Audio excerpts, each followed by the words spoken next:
In a tense and shocking moment, a mall manager calls the cops on a black woman, accusing her of something that could cost her much more than just a few minutes of her time.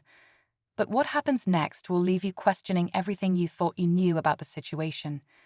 As the police arrive and tensions rise, a surprising twist unfolds. Witnesses who saw the entire encounter start speaking out, revealing what really happened behind the scenes. Their voices change the entire story, showing that things aren't always what they seem at first glance. It's a perfect example of how quickly assumptions can turn into harmful actions, and how powerful it can be when people stand up for what's right. But here's the kicker. Just when the situation seems like it's spiraling out of control, the mall manager starts to realize they may have made a huge mistake. The question is, will it be too late to make things right? Stay tuned as the truth comes to light, and the manager faces the consequences of their rushed decision. You won't believe how this one incident unfolds. The woman named Erica had been shopping for just a few minutes when the manager, Greg, began to watch her suspiciously. She hadn't done anything out of the ordinary, just browsing through the clothing racks. But something about her presence seemed to trigger Greg. He had seen people hanging around before, but there was something about Erica that made him uneasy. Maybe it was her demeanor, or maybe it was something deeper, a quiet judgment he couldn't quite shake. Greg, a manager at the mall for over 5 years, prided himself on keeping the place safe. But today, something felt off. Without giving Erica a chance to explain herself, he called the cops, convinced that she was up to no good. He had no solid reason, just a gut feeling. But what he didn't realize was that Erica wasn't alone. Several shoppers nearby had been quietly observing the whole interaction, and they weren't happy about what they were seeing. One by one, they started speaking up, challenging Greg's actions. They had all seen how Erica was treated differently, how her every move was under scrutiny, while others roamed freely without question. Tensions in the mall were building, and all eyes were on the unfolding drama. Would Greg listen to reason, or was this about to get even more complicated? As the police officers approached, Erica's heart began to race. She had done nothing wrong, yet here she was, caught in a situation where her very presence was being questioned.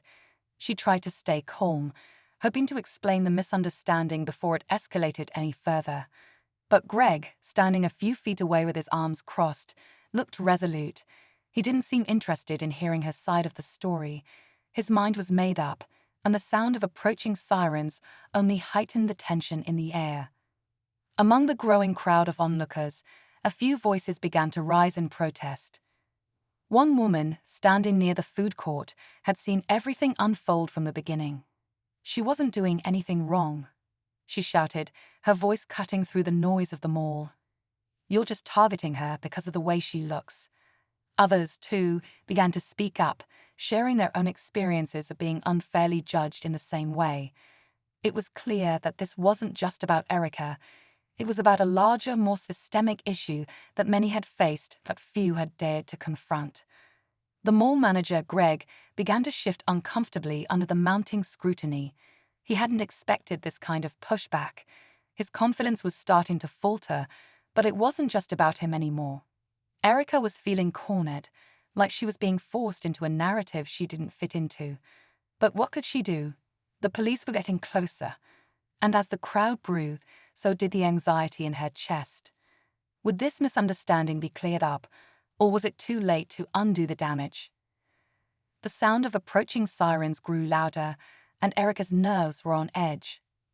The mall felt like it had closed in around her, the bustling crowd now a distant echo to the anxiety she felt in the pit of her stomach.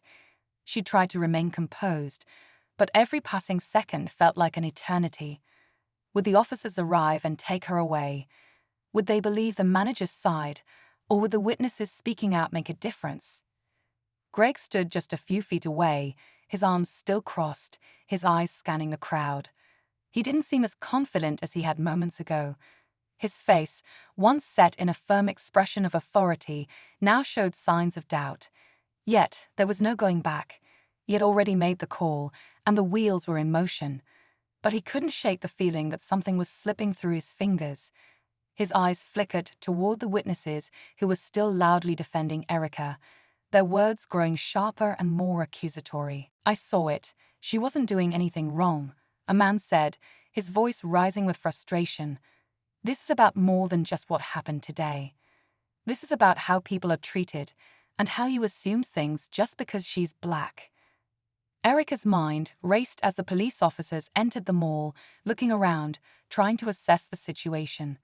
She caught a glimpse of them approaching, and for a brief moment, she wondered if this could be her chance to explain herself. But then the uncertainty flooded back in. What if they sided with Greg? What if the witnesses' voices weren't enough? The crowd had grown larger now, murmuring among themselves, their eyes all focused on what would happen next. The tension was unbearable. Erica took a deep breath, feeling a mix of fear and determination. She couldn't let this go without a fight, but in that moment, she wasn't sure how much power she truly had. The next few seconds could change everything. Just as the officers stepped forward, ready to address the situation, a voice suddenly called out from the back of the crowd. "Wait, you need to hear what really happened." It was a young man, about the same age as Erica, his eyes wide with urgency as he pushed his way through the crowd.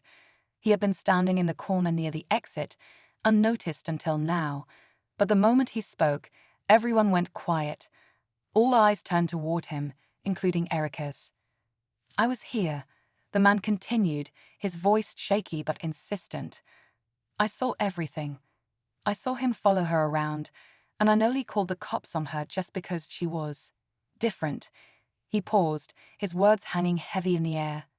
"She didn't do anything wrong, but that manager was clearly watching her in a way he wasn't watching anyone else." The tension in the air shifted, and Erica's heart skipped a beat. She didn't know this man, but his words struck a chord. Was he about to say something that could change everything?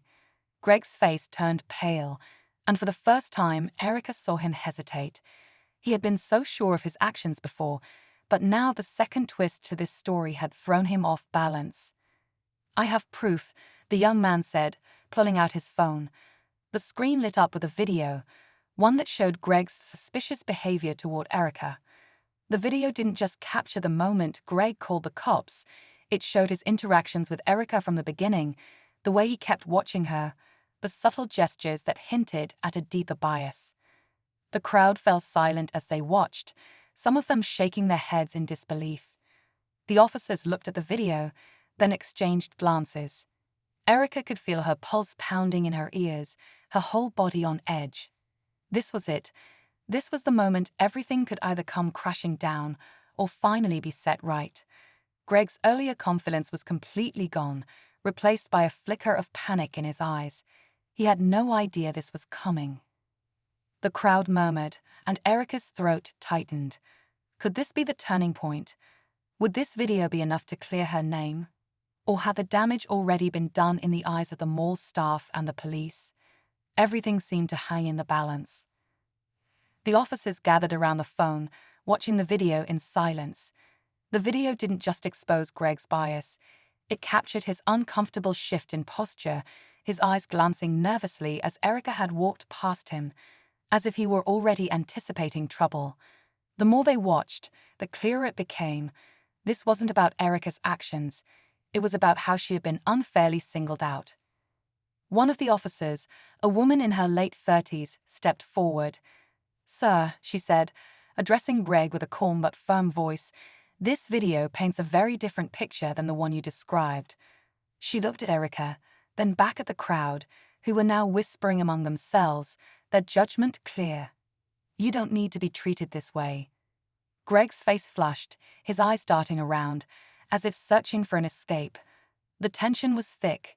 He took a hesitant step back, almost as if he was considering walking away from the whole situation. But the realization that he couldn't just pretend this hadn't happened was sinking in. As the officer turned toward him, ready to address his actions, another voice cut through the silence. "Don't let him off the hook," a woman in the crowd shouted. "He's been doing this for years. I've seen it happen before. Other people of color getting treated like this. He needs to be held accountable." The officer nodded, her expression hardening. She turned back to Greg. "We're going to need to speak with you more in detail. This isn't over." Just as the officer began to pull Greg aside for questioning, Erica let out a deep breath, her shoulders releasing the weight she had been carrying. It wasn't over, but it felt like a huge step forward. But then, just as the crowd started to disperse, the unexpected happened. A man who had been watching from the sidelines, someone Erica hadn't noticed before, stepped into the middle of the scene. He was holding a small camera in his hand and approached Erica directly. "You're not going to believe this," he said, his voice low. "But I was recording too. I got a shot of Greg speaking to someone on the phone just before the cops showed up." Erica's heart skipped a beat. She had thought the worst of it had passed. But as the man pulled up his footage and played it, her eyes widened. Greg had been talking to someone before he made the call, the same call that had nearly escalated everything. And the person he had been speaking to, none other than the mall owner who had been known for his discriminatory practices in the past.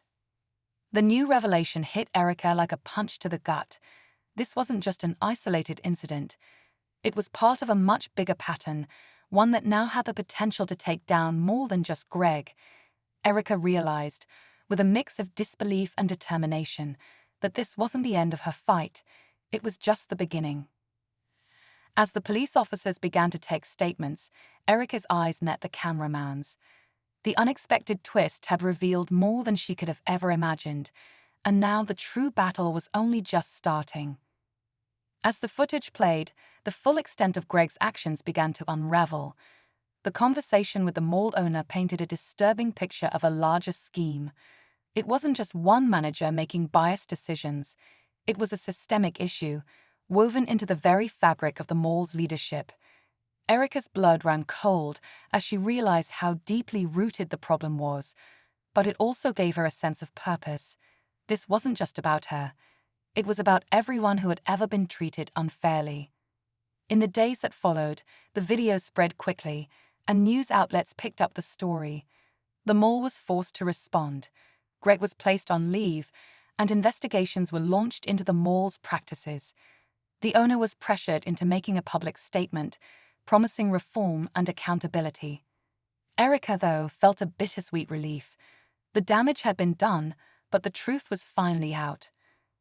The witnesses who had spoken up were hailed as heroes, and their courage had made a difference. But the real victory, Erica realized, wasn't just in the resolution of her own situation. It was in the ripple effect it created. People began to have real conversations about bias, about assumptions, and about what it truly meant to stand up for one another. As Erica walked away from the mall for the last time, she felt a quiet sense of hope. The fight wasn't over, but it was a fight worth having.